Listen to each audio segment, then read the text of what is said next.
May tanda eh. Meron siyang magagawang tanda. Yung Antikristo na yan. Yan. Para yan, i-focus mo sa Papa sa Roma. Mali yan. At para sabihin mo na yung Iglesia Katolika, yun yung Babylonia, mali rin yun, Brad Josel. Bakit mali rin po yun, Brodeli? Kasi yung dakilang Babylonia, yan ang ina ng mga patutot at mga kasuklam-suklam sa lupa. Eh hindi naman ang Iglesia Katolika ang nauna eh.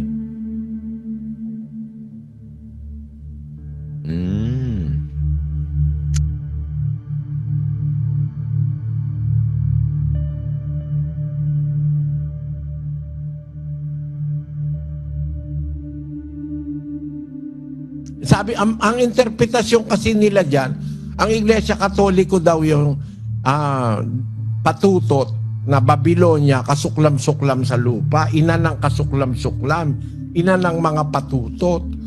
Yan ang sabi ng mga iba-ibang mangangaral. Pati Iglesia ni Cristo, yan din ang sinasabi. Basahin natin yung pasugo nila. Talagang nangungopia itong mga ito eh. 1963, pahina 16, kapatid na Daniel. Ang sabi po, malinaw ang ginawang pagtatapat ng pari. Ang Iglesia Katolika lamang ang laganap. Ang salitang Katolika ay nangangahulugang laganap sapagkat nasa lahat ng bayan, bansa, karamihan at wika. Sa Iglesia Katolika natupad ang hula. Ito nga ang babaeng may pangalang Hiwaga, dakilang Babylonia at siyang tahanan ng demonyo sa lupa. Mali yan. Mga kababayang Iglesia ni Manalo, huwag niyong paratangan ng Iglesia Katolika, yan ang Babylonia, no? Maaari pa, bahagi ng Babylonia yan. Pero hindi yan ang Babylonia, Brad Josel. Alam mo kung bakit? Ano po ang dahilan doon, Brodeli? Kasi yung babaeng patutot na yan, yan ang pinanggalingan ng lahat ng kasuklam-suklam sa lupa eh. Yan ang ina ng lahat ng kasuklam-suklam sa lupa. Eh hindi naman nauna ang Katoliko eh. Mali yung analysis ng mga nauna sa atin eh.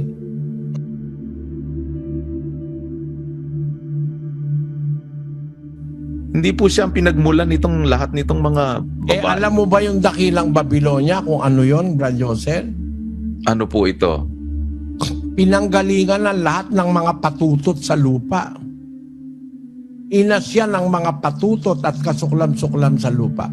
At ang kanyang ang lawak niya, siya ang pinananagot ng Diyos sa lahat ng mga pinatay sa lupa. 18:24 ng Apokalipsis, kapatid na Daniel. At nasumpungan sa kanya ang dugo ng mga propeta at ng mga banal at ng lahat ng mga pinatay sa lupa. Nananagot pala itong dakilang Babylonia ng lahat ng pinatay sa lupa mula kay Abel at sa mga propeta. Eh sa panahon ng mga propeta, wala pa naman ang Iglesia Katolika eh. Paano mong ipaparatang sa kanya yan? Mali ang paratang nyo na Iglesia Katolika. Bakit? Eh kasi hindi pa naman kami umiiral nung patayin si Abel. Hindi pa kami umiiral nung patayin ng mga propeta. Pero namana yan ng Iglesia ni Manalo. Pakinggan nyo ito. Ay ginagawa ng unang Babylonia na siyang sistema ng unang pagtalikod. Pero sino ho nagmana niyang sistemang yan na papagkumpisali ng mga tao sa mga pari nila? Ituloy mo. Ito ang sikreto ng kapangyarihan ng mga pari ng Iglesia Katolika Romana ngayon. Sa makatwid ang nagsasagawa ho ng unang kulto ng Babylonia na magkumpisalang mga miyembro para mahawakan sila sa kapangyarihan ng mga pinagkukumpisalan nilang mga pare. ay isinasagawa ngayon ng mga pari ng Iglesia Katolika Apostolika Romana. Ang itinatanong ko, paano napasalin sa Iglesia Katolika ang sistemang ito ng kulto ng Yan ang turo ni Manalo. Ang Iglesia Katolika ang kanilang sinisisi ng kulto ng dakilang Babilonya. Pero kung naiintindihan sa Biblia ng lahat ng mga ngaral, hindi mo ipaparatang ito sa Katoliko lang. Hindi, Brad Josel. Kasi ang dakilang Babilonya, ang inaakusahan o ang inilalagyan ng kasalanan ng Diyos, sa kanya ipinapataw ng Diyos ang kasalanan dun sa dakilang Babilonya, yung babaeng patutot na yon, nasumpungan sa kanya ang dugo ng mga propeta at ng mga banal at ng lahat ng mga pinatay sa lupa kasama si Abel.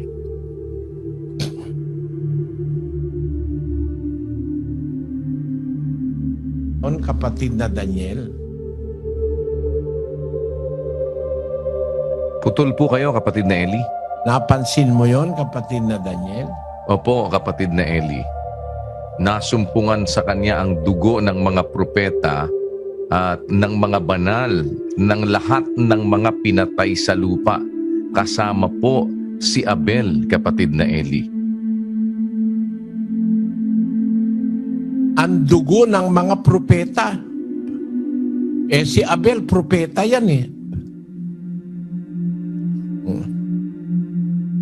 At lahat ng mga banal, kasama rin si Abel doon sa mga banal.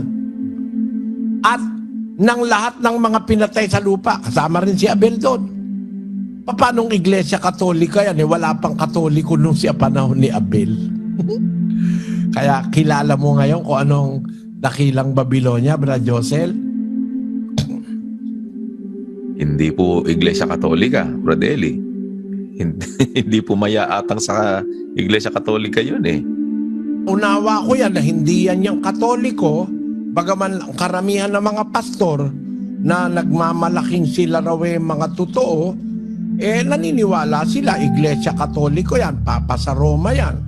Wala naman akong makita kasing ebidensya na may Papa sa Roma nagpaulan ng apoy mula sa langit. At meron ng larawan na pinagsalita ang mga Papa sa Roma at pagkatapos nagbigay na ng ang Papa sa Roma ng hininga sa larawan ng hayop para makapangusap ang hayop. Ang isang larawan. Mag-isip ka, Brad Josel, may available ba sa written history na may Papa sa Roma na nagpaulan ng sa langit, nagpaulan ng apoy mula sa langit? May Papa sa Roma ba na nakapagbigay na ng hininga sa larawan? At meron bang Papa sa Roma na sinasamba na ng Katoliko? Dahil pag hindi sinamba, papatayin. Meron na Wala ba, po. Brad Joseph? Wala po niyan, Brad Eli. Ako naman ay dating Katoliko rin po eh. Kaya hindi naman po malilingid sa akin yan. Pero wala po ako nakitang ganun. Hindi sinasamba yung larawan ng Papa. Hindi pa siya nagpagawa ng larawan niya para sambahin at malagyan ng hininga yung larawan na yon at yun ay nakapagsasalita, nakapag-uutos. Wala pa pong ganun. At maging yung sinasabi nga pong kapangyarihan na magagawa noong Antikristo na makapagpapababa po ng apoy galing sa langit sa paningin ng mga tao, wala pong ganyan.